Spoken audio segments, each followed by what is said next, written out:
Okay, so the book is The Anxious Generation, right? And the core preface of it is that depression, anxiety, and self-harm is skyrocketing with the Gen Z generation. And the author of this book, which the name escapes me, I wish I better. Jonathan Haidt.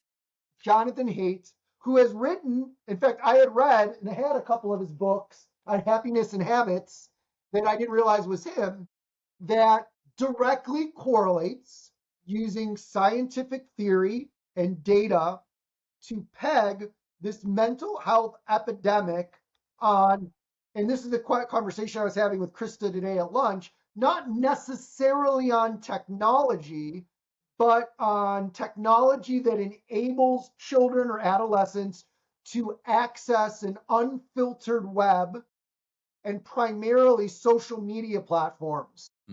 The thing that was most eye-opening to me was the data that states this situation is 3 times worse for young women, girls, than it Yep. is for boys, right? I mean, I looked at it from my perspective, but when I look at the growth trajectory of the mental health epidemic that's happening in that age group, right? 15% of females in that adolescent stage are dealing with severe cases of depression and anxiety that stems from them being able to go online. And primarily, the author linked that to one, not just smartphones, but the invent of the front facing camera, Yeah. i.e., the selfie, and Instagram's explosion after being acquired by Facebook, where these young women are then forced into a situation where they're comparing themselves to other women who are processing themselves through filters, through editing software, through manufactured unreal lives, and the over sexualization of that imagery. Man, I don't want Claire anywhere near a phone now. I just kind of blew me away. Boys, on the other hand, are facing a similar issue.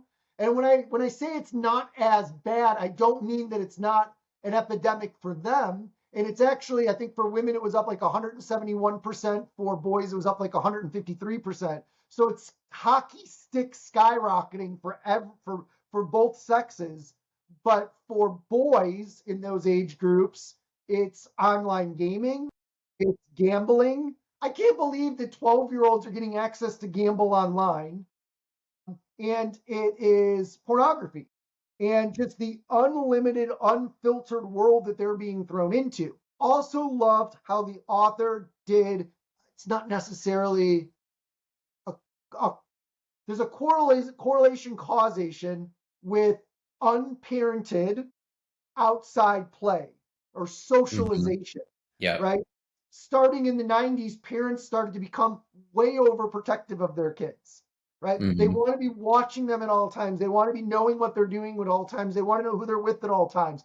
And I'm a parent. I get that. Like, I am the world, the news, the media, social media. Like, we won't post pictures of our kids online. Everyone's so petrified that kids are being coddled, which was one of the author's previous books.